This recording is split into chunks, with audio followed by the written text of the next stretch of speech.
வணக்கம். ஜேகே செய்திகளின் பிரதான செய்திகள். முதலில் தலைப்புச் செய்திகள். முன்னாள் ஜனாதிபதிகளுக்கும் குடிமக்களுக்கும் சம அளவிலான பாதுகாப்பு வழங்கப்படும் என அரசாங்கம் அறிவிப்பு. கடும் காற்று மற்றும் கடல் கொந்தளிப்பு தொடர்பில் சிவப்பு எச்சரிக்கை. முன்னாள் பொலிஸ் மா அதிபர் தேசபந்து தென்னக்கோன் குற்றவாளி என அறிவிப்பு. நாட்டில் ஆண்களை விட பெண்களின் எண்ணிக்கை அதிகரித்துள்ளதாக ஆய்வறிக்கையில் கண்டறிவு. பிரபல பாடசாலை வகுப்பறை ஒன்றில் இருந்து பாம்பு குட்டிகள், பெரிய பாம்புகள், பாம்பு முட்டைகள் என்பன மீட்பு. தனது காதலியின் தங்கையை பாலியல் வன்புணர்வுக்குட்படுத்திய இளைஞர் கைது. மகர பள்ளிவாசல் மீண்டும் திறக்கப்படாது என அமைச்சர் அறிவிப்பு. பாடசாலை நேரம் 30 நிமிடங்கள் நீடிக்கப்படும் என கல்வி அமைச்சர் அறிவிப்பு. பராக் ஒபாமாவின் கைது நடவடிக்கையை ரசிக்கும் அமெரிக்க ஜனாதிபதி தொடர்பிலான காணொளிகள் வெளியீடு. முன்னாள் ஜனாதிபதிகளுக்கு மாத்திரமல்லாது குடிமக்களின் பாதுகாப்பிற்கும் அரசாங்கம் பொறுப்பாகும் என அமைச்சரவை ஊடக பேச்சாளரும் அமைச்சருமான கலாநிதி நலிந்த ஜெயதிச தெரிவித்துள்ளார். முன்னாள் ஜனாதிபதி மஹிந்த ராஜபக்சவின் பாதுகாப்பிற்கு அரசாங்கம் பொறுப்பேற்கின்றதா என்பது குறித்து இன்று நடைபெற்ற அமைச்சரவை தீர்மானங்களை அறிவிக்கும் ஊடக சந்திப்பின் போதே அமைச்சர் இதனை தெரிவித்தார். உரிமை சட்டம் ஏதேனும் ஒரு வகையில் திருத்தப்பட்டு மஹிந்த ராஜபக்சவின் பாதுகாப்பு குறித்து சிக்கல் நிறைந்த சூழ்நிலை ஏற்பட்டால் முன்னாள் ஜனாதிபதியாக அவருக்கு ராஜதந்திர நடவடிக்கைகளில் ஈடுபட தேவையான வசதிகள் வழங்கப்படாவிட்டால் அரசாங்கம் அந்த பொறுப்பை எவ்வாறு ஏற்கும் என ஊடகவியலாளர் இதன்போது கேள்வி எழுப்பினார். இதற்கு பதிலளித்த நலிந்த ஜெயதிஸ், இங்கே நாங்கள் யாருக்கும் விசேடமாக எதையும் செய்வதில்லை. தற்போது உயிருடன் உள்ள ஜனாதிபதிகள் மற்றும் அவர்களின் வாழ்க்கை துணைவர்கள் குறித்து நாங்கள் பொதுவான முடிவு ஒன்றை எடுத்துள்ளோம். முன்னாள் ஜனாதிபதிகளின் பாதுகாப்பிற்கு மாத்திரமல்ல குடிமக்களின் பாதுகாப்பிற்கும் அரசாங்கம் பொறுப்பாகும். இது பாதுகாப்பு சபையில் தொடர்ந்து விவாதிக்கப்படுகின்றது. புலனாய்வு அறிக்கைகள் மற்றும் பாதுகாப்பு அறிக்கைகள் கணக்கில் எடுத்துக் கொள்ளப்படுகின்றன என தெரிவித்துள்ளார். லஞ்ச ஒழிப்பு ஆணைக்குழுவினால் முன்னெடுக்கப்படும் விசாரணை தொடர்பில் குற்றப்புலனாய்வு திணைக்களத்தின் முன்னாள் பணிப்பாளர், ஓய்வு பெற்ற பிரதி பொலிஸ் மா அதிபர் ரொஹான் பிரேமரத்னவை கைது செய்ய வேண்டிய அவசியமில்லை என லஞ்ச ஒழிப்பு ஆணைக்குழு அறிவித்துள்ளது. லஞ்ச ஒழிப்பு ஆணைக்குழு தன்னை கைது செய்வதற்கு முன்னர் முன்பிணையில் தன்னை விடுவிக்க கோரி ரொஹான் பிரேமரத்ன தாக்கல் செய்த முன்பிணை மனு இன்று விசாரணைக்கு எடுத்துக் கொள்ளப்பட்ட போதே லஞ்ச ஒழிப்பு ஆணைக்குழுவின் சார்பில் ஆஜரான அதிகாரி இதனை தெரிவித்தார். இதன்படி முன்னாள் பிரதி பொலிஸ் மா அதிபரை லஞ்ச ஒழிப்பு ஆணைக்குழுவில் ஆஜராகி வாக்குமூலம் அளிக்க ஏற்பாடு செய்யுமாறும் மனுதாரரின் சட்டத்தரணியிடம் நீதவான் அறிவித்துள்ளார். கடந்த 10 வருடங்களில் வெளிநாட்டு வேலைவாய்ப்பு மூலம் இலங்கைக்கு 67,147 மில்லியன் அமெரிக்க டாலர்கள் வருவாய் கிடைக்கப் பெற்றுள்ளதாக வெளிவிவகார மற்றும் வெளிநாட்டு வேலைவாய்ப்பு பிரதி அமைச்சர் அருண் ஹேமச்சந்திர தெரிவித்துள்ளார். நாடாளுமன்றில் வாய்மொழி கேள்விகளுக்கு பதிலளித்த போது இலங்கை மத்திய வங்கியின் பதிவுகளை மேற்கோள் காட்டி பிரதி அமைச்சர் இத்தகவலை வெளியிட்டுள்ளார். 2025 பிப்ரவரி 25 நிலவரப்படி வெளிநாடுகளில் பணிபுரியும் இலங்கை தொழிலாளர்களின் எண்ணிக்கை சுமார் 13,45,801 எனவும் அவர் குறிப்பிட்டுள்ளார். கடும் காற்று மற்றும் கடல் கொந்தளிப்பு தொடர்பில் வளிமண்டலவியல் திணைக்களம் சிவப்பு எச்சரிக்கை அறிவித்தல் ஒன்றை விடுத்துள்ளது. இதன்படி கல்பிட்டியில் இருந்து மன்னார் ஊடாக காங்கேசன்துறை வரையிலும் ஹம்பாந்தோட்டையில் இருந்து பொத்துவில் வரையிலும் உள்ள கடல் பகுதிகளில் அடுத்த 24 மணி நேரத்திற்கு காற்றின் வேகம் மணித்தியாலத்திற்கு 60 முதல் 70 கிலோமீட்டர் வரை வீசும் என்பதுடன் கடல் கொந்தளிப்பாக அல்லது மிகவும் கொந்தளிப்பாக காணப்படும் எனவும் அறிவிக்கப்பட்டுள்ளது. புத்தளம் முதல் கொழும்பு, காலி மற்றும் ஹம்பாந்தோட்டை ஊடாக பொத்துவில் வரையிலான கடற்கரையில் கடல் பகுதிகளில் கடல் அலைகள் 2.5 முதல் 3 மீட்டர் வரை மேல் எழும்பும் எனவும் அறிவிக்கப்பட்டுள்ளது. எவ்வாறாயினும் அடுத்த 24 மணி நேரத்திற்கு கல்பிட்டியில் இருந்து மன்னார் ஊடாக காங்கேசன்துறை வரையிலும் ஹம்பாந்தோட்டையில் இருந்து பொத்துவில் வரையிலும் உள்ள கடல் பகுதிகளில் கடல் அலைகள் நிலப்பகுதிக்கு வரக்கூடிய சாத்தியம் காணப்படுகின்றது. இதேவேளை கடலில் பயணம் செய்வோரும் மீனவ சமூகமும் கல்பிட்டியில் இருந்து காங்கேசன்துறை வரையிலான கடற்பரப்புகளிலும் ஹம்பாந்தோட்டையில் இருந்து பொத்துவில் வரையான கடற்பரப்பு அடுத்த 24 மணித்தியாலங்களுக்கு நடவடிக்கைகளில் ஈடுபடுவதை தவிர்த்துக் கொள்ளுமாறும் அறிவுறுத்தப்பட்டுள்ளனர். கடலில் பயணம் செய்வோரும் மீனவ சமூகமும் இக்கடற்பரப்புகளில் மீன்பிடி மற்றும் கடல்சார் நடவடிக்கைகளில் ஈடுபடும் போது இவ்விடயம் தொடர்பாக அவதானமாக இருக்க வேண்டும் எனவும் அறிவுறுத்தப்பட்டுள்ளனர். போலீஸ் மா அதிபர் தேசபந்து தென்னக்கோன் மீதான குற்றச்சாட்டுகள் தொடர்பாக விசாரணை நடத்திய நாடாளுமன்ற விசாரணைக்குழு அவரை அனைத்து குற்றச்சாட்டுகளிலும் குற்றவாளியாக கண்டறிந்து அவரை பதவியிலிருந்து நீக்குவதற்கு பரிந்துரை செய்துள்ளதாக சபாநாயகர் ஜகத் விக்ரமரத்ன இன்று நாடாளுமன்றில் அறிவித்துள்ளார். இதேவேளை குறித்த அறிக்கையை அச்சிட்டு நாடாளுமன்ற இணையதளத்தில் வெளியிடவும் தீர்மானிக்கப்பட்டுள்ளது. தேசபந்து தென்னக்கோனின் தவறான நடத்தை மற்றும் கடுமையான அதிகார துஷ்பிரயோகம் குறித்து விசாரித்து அறிக்கை தயாரிக்க கடந்த ஏப்ரல் மாதம் விசேட விசாரணைக்குழு ஒன்று நியமிக்கப்பட்டது. உயர் நீதிமன்ற நீதிபதி பிரீத்தி பத்மன் சூரசேன குழுவின் தலைவராக பணியாற்றியிருந்தார். நீதிபதி நீல் இத்தவெல மற்றும் தேசிய போலீஸ் ஆணைக்குழுவின் தலைவர் லலித் ஏக்கநாயக்க ஆகியோர் குழுவின் ஏனைய உறுப்பினர்களாக பணியாற்றியிருந்தனர். இந்த விசாரணை குழு 10 தடவைகளுக்கு மேல் கூடி சாட்சியங்களை சேகரித்திருந்தது. 2025 ஜூலை 16 முதல் தினமும் கூடி சாட்சியங்களை பதிவு செய்யும் பணியையும் மேற்கொண்டது. இதன்படி விசாரணை குழுவின் சாட்சிய பதிவு பணிகள் சமீபத்தில் நிறைவடைந்ததாகவும் அறிவிக்கப்பட்டது. குழுவின் அறிக்கை சபாநாயகர் ஜகத் விக்ரமரத்னவிடம் சமர்ப்பிக்கப்பட்டு தென்னக்கோனை பதவியில் இருந்து நீக்க பரிந்துரை செய்யப்பட்டுள்ளது. நாட்டில் ஆண் மக்கள் தொகை குறைவது எதிர்காலத்தில் பல நெருக்கடிகளை உருவாக்கக்கூடும் என வடமேற்கு பல்கலைக்கழகத்தின் சிரேஷ்ட பேராசிரியர் அமிந்த மெட்சில் தெரிவித்துள்ளார். 1995 ஆண்டில் 100 பெண்களுக்கு 100.2 ஆண்கள் இருந்த நிலையில் தற்போது அது 100 பெண்களுக்கு 93.7 வீதமாக குறைவடைந்துள்ளதாக அவர் சுட்டிக்காட்டியுள்ளார். பெண்களின் ஆயுட்காலம் அதிகரிப்பு, பெண்களின் பிறப்பு வீதம் உயர்வு மற்றும் இளம் ஆண்களின் வெளிநாட்டு இடப்பெயர்வு ஆகியவை இம்மாற்றத்திற்கு முக்கிய காரணம் எனவும் அறிவித்துள்ளார். பொறியியல் மற்றும் தொழில்நுட்பம் போன்ற ஒரு சில பட்டப்படிப்புகளை தவிர ஏனைய அனைத்து துறைகளிலும் பெண்களின் சதவீதம் குறிப்பிடத்தக்க அளவில் அதிகரித்து வருவதாக தெரிவித்துள்ள அமிந்த மெட்சில் பணியிடங்களில் சேரும் பெண்களின் எண்ணிக்கையும் கணிசமாக உயர்வடைந்துள்ளது.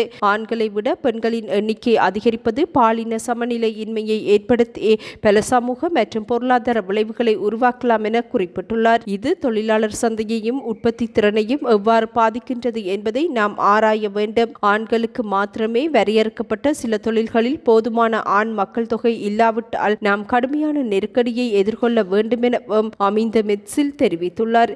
எவ்வாறாயினும் இவ்விடயத்தில் அரசாங்கம் உடனடி நடவடிக்கைகளை எடுக்க வேண்டும் எனவும் பேராசிரியர் அமிந்த மெட்சில் வலியுறுத்தியுள்ளார்.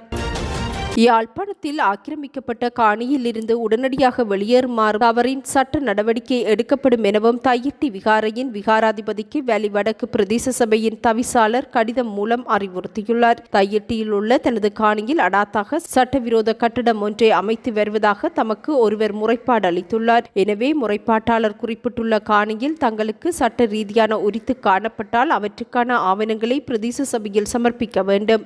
அவ்வாறு இல்லாத பட்சத்தில் உடனடியாக அக்காணியில் இருந்து வெளியேற வேண்டும் எனவும் தவறின் தமக்கு எதிராக சட்ட நடவடிக்கை எடுக்கப்படும் எனவும் தையிட்டி விகாராதிபதி ஜிந்தோட்ட நந்தராம தேரவிற்கு தவிசாளர் சோசுகிர்தன் கடிதம் மூலம் அறிவுறுத்தியுள்ளார். விடுதலை புலிகள் இயக்கத்தின் முன்னாள் போராளி ஒருவர் கொழும்பில் துப்பாக்கியுடன் கைது செய்யப்பட்டதாக போலீசார் தெரிவித்துள்ளனர். முன்னாள் போராளியான குறித்த நபர் இராணுவத்தினரால் புனர்வாழ்வு செய்யப்பட்ட ரமேஷ் எனவும் போலீசார் தெரிவித்துள்ளனர். குறித்த நபர் கொழும்பில் துப்பாக்கியுடன் கைது செய்யப்பட்டுள்ளார். கிரிபத் கொடை புதிய வீதியில் வைத்து பேலியகொடை போலீசாரால் இவர் சந்தேகத்தின் பேரில் கைது செய்யப்பட்டதாக அறிவிக்கப்பட்டுள்ளது. குறித்த சந்தேக நபரிடம் T56 ரக துப்பாக்கி ஒன்று கைப்பற்றப்பட்டதாகவும் குற்றச்செயல் ஒன்றை மேற்கொள்ளும் நோக்குடன் அவர் துப்பாக்கியை தம்வசம் வைத்திருந்ததாகவும் போலீசார் குற்றம் சுமத்தியுள்ளனர். சிவப்பு நிற கார் ஒன்றில் வந்தவர்கள் அவரிடம் துப்பாக்கியை கையளித்து தங்களிடம் இருந்து தகவல் வரும் வரை விடுதி அறையில் தங்கி இருக்குமாறு கூறி சென்றுள்ளனர். இதற்கிடையே போலீசாருக்கு கிடைக்கப்பெற்ற இரகசிய தகவலை அடுத்து குறித்த முன்னாள் போராளி கைது செய்யப்பட்டதாக போலீசார் தெரிவித்துள்ளனர். 2025 ஆண்டுக்கான தரம் 5 புலமைப்பரிசில் பரீட்சையை நடத்துவதற்கான திகதியை திணைக்களம் அறிவித்துள்ளது. இதன்படி ஆகஸ்ட் 10 நாடு முழுவதும் 2787 தேர்வு நிலையங்களில் பரீட்சை நடைபெறும் என அறிவிக்கப்பட்டுள்ளது. 2ஆம் நாள் காலை 9:30 மணிக்கு ஆரம்பமாகி 10:45 மணிக்கு பரீட்சை நிறைவடையும்.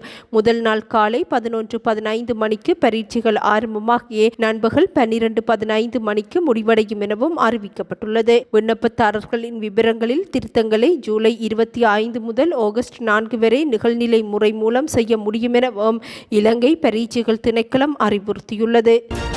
குருநாகல் மாவட்டத்தின் போகமுவ மத்திய மகா வித்தியாலயத்தின் ஆரம்ப பிரிவில் உள்ள வெளிப்புற வகுப்பறையில் இருந்து 30 பாம்பு குட்டிகள், 3 பெரிய பாம்புகள் மற்றும் 55 பாம்பு முட்டைகள் மீட்கப்பட்டுள்ளன. பாடசாலையில் பாம்புகள் தென்படுவதாக ஆசிரியர்கள் மற்றும் மாணவர்கள் புதிதாக நியமிக்கப்பட்ட அதிபருக்கு அறிவுறுத்தியிருந்தனர்.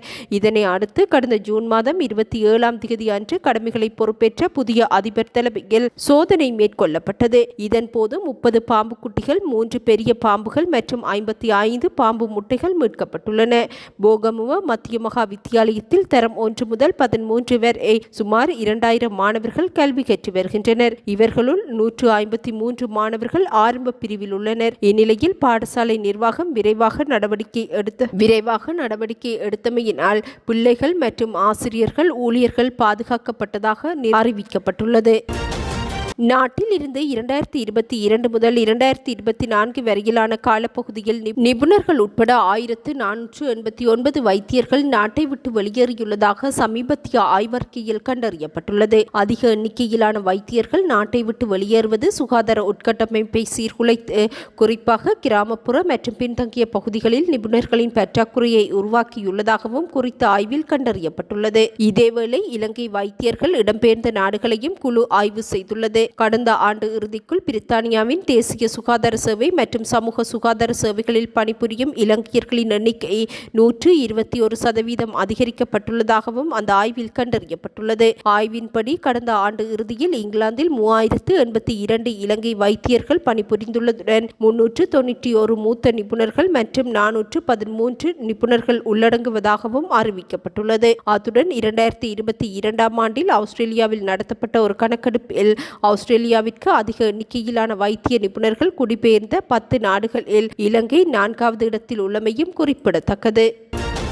உயர் நீதிமன்ற நீதிபதி பிரீத்தி பத்மன் சூரசேனவின் பெயரை அடுத்த பிரதம நீதியரசராக பரிந்துரைத்து அரசியலமைப்பு சபைக்கு ஜனாதிபதி அனுரகுமார திசாநாயக்க அறிவித்துள்ளார். இதன்படி நாளை நடைபெறும் பேரவை கூட்டத்தில் இது தொடர்பான இறுதி தீர்மானம் எடுக்கப்படும் எனவும் அறிவிக்கப்பட்டுள்ளது. தற்போது பிரதம நீதியரசராக பணியாற்றி வரும் மொர்து பெர்னாண்டோ இந்த மாதம் 27ஆம் தேதி ஓய்வு பெறவுள்ளார்.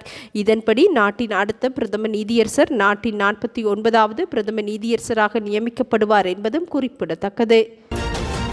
வீட்டில் தனியாக இருந்த 17 வயது சிறுமியை பாலியல் வன்புணர்விற்கு உட்படுத்தியதாக கூறப்படும் சிறுமியின் அக்காவின் காதலர் கைது செய்யப்பட்டுள்ளார். அக்மீமன வல்கண்டுவ பகுதியைச் சேர்ந்த 25 வயதுடைய சந்தேக நபர் தனியார் நிறுவனத்தில் பணிபுரிகின்றார். இவர் பாதிக்கப்பட்ட சிறுமியின் அக்காவை காதலித்து வந்துள்ளார். சம்பவ தினம் அந்நபர் பாதிக்கப்பட்ட சிறுமியின் வீட்டிற்கு சென்றதாகவும் சிறுமியின் அக்காவும் அவரது காதலரும் வீட்டை விட்டு வெளியே சென்ற பின்னர் சிறிது நேரத்தில் அந்நபர் தனது போன் சார்ஜரை மறந்துவிட்டதாக வீட்டில் தனிமையில் இருந்த தங்கையை பாலியல் வன்கொடுமை செய்ததாக அறிவிக்கப்பட்டுள்ளது. விசாரணையை ஆரம்பித்த போலீசார் சந்தேக நபரை கைது செய்துள்ளனர். பாதிக்கப்பட்ட சிறுமி காலி கராப்பட்டி போதனா வைத்தியசாலையின் சட்ட வைத்திய அதிகாரியிடம் ஆஜர்படுத்தப்பட்டுள்ளார். இதன்போது சிறுமி பாலியல் வன்கொடுமைக்கு உள்ளாக்கப்பட்டுள்ளமை உறுதி செய்யப்பட்டுள்ளது.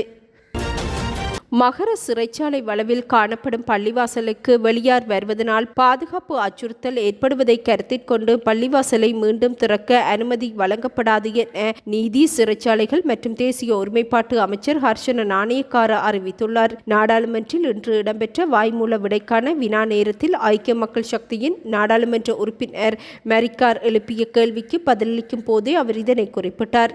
மகர சிறைச்சாலை வளவில் காணப்பட்ட பள்ளிவாசலுக்கு சட்டவிரோதமான பதாதைகள் ஊடாக வெளியாட்கள் நுழைந்தனர். இதன்போது சிறையில் இருப்பவர்களுக்கு செல்போன்கள், போதைப் பொருட்கள் போன்றவை வீசப்பட்டுள்ளன. அத்துடன் இஸ்லாமியர் ஒருவர் இறக்கும் போது, விவாக நிகழ்வுகளின் போதும் பலர் இந்த பள்ளிவாசலுக்கு வந்தனர். இதனால் அதிகாரிகள் மற்றும் கைதிகளினது பாதுகாப்புக்கு பெரும் அச்சுறுத்தல் ஏற்பட்டது. இதனால் தான் அப்போதைய சிறைச்சாலை அத்தியட்சகரினால் பள்ளிவாசல் மூடப்பட்டது. இப்பள்ளிவாசலை மீண்டும் திறந்தால் அதே பாதுகாப்பு அச்சுறுத்தல்கள் மீண்டும் ஏற்படும். எனவே பள்ளிவாசலை மீண்டும் திறக்க அனுமதிக்க முடியாது. இதேவேளை சிறைச்சாலைக்கு சொந்தமான 5 பர்ச்சஸ் காணி அங்குள்ளது. தேவையானால் பாதுகாப்புக்கு அச்சுறுத்தல் ஏற்படாதவாறு அந்த காணியை வழங்க நடவடிக்கை எடுப்போம். எனினும் மகர சிறைச்சாலை வளவினுள் காணப்படும் பள்ளிவாசலை மீண்டும் திறப்பதற்கு அனுமதி வழங்கப்படாது எனவும் அமைச்சர் ஹர்ஷன நாணயக்கார அறிவித்துள்ளார். புதிய கல்வி சீர்திருத்தங்களின் கீழ் பாடசாலை நேரம் 30 நிமிடங்கள் நீடிக்கப்படும் என கல்வி அமைச்சர் பிரதமர் ஹரிணி அமரசூரிய அறிவித்துள்ளார். இதன்படி ஒரு பாடத்தின் நேரம் 45 நிமிடங்களாக நீடிக்கப்படும் எனவும் அவர் குறிப்பிட்டுள்ளார். பாடம் அல்லது தொகுதி அவசரமின்றி கற்பிக்கப்படுவதை உறுதி செய்வதற்காக இது நடைமுறைப்படுத்தப்படவுள்ளது. மாணவர்களுக்கு கற்பிக்க ஆசிரியருக்கு போதுமான நேரம் இருக்க வேண்டும். அதே நேரத்தில் மாணவர்கள் அவசரமின்றி இந்நடவடிக்கைகளில் பங்கேற்க நேரம் தேவை எனவும் அவர் விளக்கம் அளித்துள்ளார். இதேவேளை பாடசாலைகளை காலை 8 மணி முதல் மாலை 4 மணி வரை இயக்குவதற்கு ஆரம்பத்தில் முன்மொழியப்பட்டதாக குறிப்பிட்ட பிரதமர் ஹரிணி அமரசூரிய, இருப்பினும் நேரத்தை அரை மணி நேரம் மாத்திரமே நீடிக்க தீர்மானிக்கப்பட்டுள்ளதாக தெரிவித்துள்ளார். போக்குவரத்து போன்ற ஏனைய சிக்கல்களை கருத்தில் கொண்டு இத்தீர்மானம் எடுக்கப்பட்டதாகவும் அவர் அறிவித்துள்ளார். இதேவேளை கல்வி சீர்திருத்தங்கள் தொடர்பான முன்னைய திட்டங்களை அரசாங்கம் பரிசீலித்து பொருத்தமான மாற்றங்களை சேர்க்க வேண்டும் என எதிர்க்கட்சிகள் வலியுறுத்தியுள்ளன. ஐக்கிய மக்கள் சக்தியின் நாடாளுமன்ற உறுப்பினர் ரோஹிணி கவிரத்ன மற்றும் முன்னாள் கல்வி அமைச்சர் அகிலவிராஜ் காரியவசம் ஆகியோர் இக்கோரிக்கையை முன்வைத்துள்ளமையும் குறிப்பிடத்தக்கது.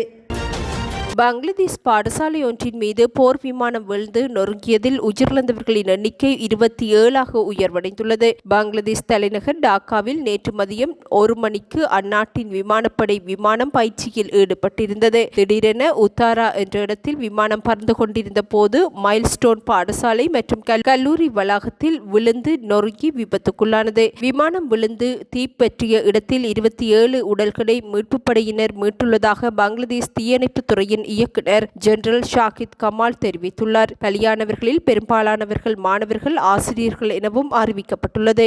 இதர காயங்கள் ஏற்பட்ட 170 பேர் வைத்தியசாலையில் அனுமதிக்கப்பட்டுள்ளனர். இவர்களுள் 8 பேரின் நிலைமை கவலைக்கிடமாக உள்ளதாகவும் அவர் குறிப்பிட்டுள்ளார். அகமதாபாத்தில் இருந்து கடந்த மாதம் 12ஆம் தேதி லண்டன் புறப்பட்ட ஏர் இந்தியா விமானம் விழுந்து நொறுங்கியதில் 260 பேர் பலியாகி இருந்தமையும் குறிப்பிடத்தக்கது. முன்னாள் ஜனாதிபதி பராக் ஒபாமா ஓவல் அலுவலகத்தில் தடுத்து வைக்கப்பட்டுள்ளதாக காட்டும் செயற்கை நுண்ணறிவை பயன்படுத்தி உருவாக்கப்பட்ட காணொலி ஒன்றை அமெரிக்க ஜனாதிபதி டொனால்ட் ட்ரம்ப் தனது சமூக வலைதளத்தில் பகிர்ந்துள்ளார். இப்போலியான காணொலி 2016ஆம் ஆண்டில் அப்போதைய ஜனாதிபதி ஒபாமாவிற்கும் ட்ரம்பிற்கும் இடையே நடந்த ஓவல் அலுவலக சந்திப்பில் கையாளப்பட்ட காட்சிகளாக தெரிவதாக அமெரிக்க ஊடகங்கள் செய்தி வெளியிட்டுள்ளன. 2016 தேர்தலின் போது ட்ரம்பின் பிரச்சாரத்திற்கு ஒபாமா தீங்கு விளைவிக்க முயன்றதாக ட்ரம்ப் நிர்வாக அதிகாரிகள் தொடர்ந்தும் குற்றம் சாட்டி வரும் நிலையில் முன்னாள் ஜனாதிபதி பராக் ஒபாமா ஓவல் அலுவலகத்தில் வைத்து கைது செய்யப்படுவதாக காட்டும் போலி காணொலியை ஜனாதிபதி டொனால்ட் ட்ரம்ப் வெளியிட்டுள்ளார். இக்குறுகிய காணொலி செயற்கை நுண்ணறிவால் உருவாக்கப்பட்டு டிக்டாக்கில் பதிவேற்றப்பட்டு கடந்த ஞாயிற்றுக்கிழமை ட்ரம்பின் உத்தியோகபூர்வ சமூக கணக்கில் மீண்டும் வெளியிடப்பட்டுள்ளது. இப்போலி காணொலியில் ஒபாமாவை மண்டியிடும் நிலைக்கு தள்ளி கை விலங்குகளை மாட்டுவது போன்று அமைக்கப்பட்டுள்ளது. அத்துடன் இதனை பார்த்து ட்ரம்ப் சிரிப்பது போன்றும் காட்சிகள் இடம்பெறுகின்றன. காணொலியின் ஆரம்பத்தில் ஒபாமா மற்றும் முன்னாள் ஜனாதிபதி ஜோ பைடன் உள்ளிட்ட ஜனநாயக கட்சி தலைவர்கள் யாரும் சட்டத்திற்கு அப்பாற்பட்டவர்கள் அல்ல என கூறும் உண்மையான காட்சிகளின் தொகுப்பு காட்டப்பட்டுள்ளமையும் குறிப்பிடத்தக்கது. இத்துடன் இன்றைய எமது பிரதான செய்திகள் நிறைவடைகின்றன. நமது அடுத்த பிரதான செய்திகளை நாளை எதிர்பாருங்கள்.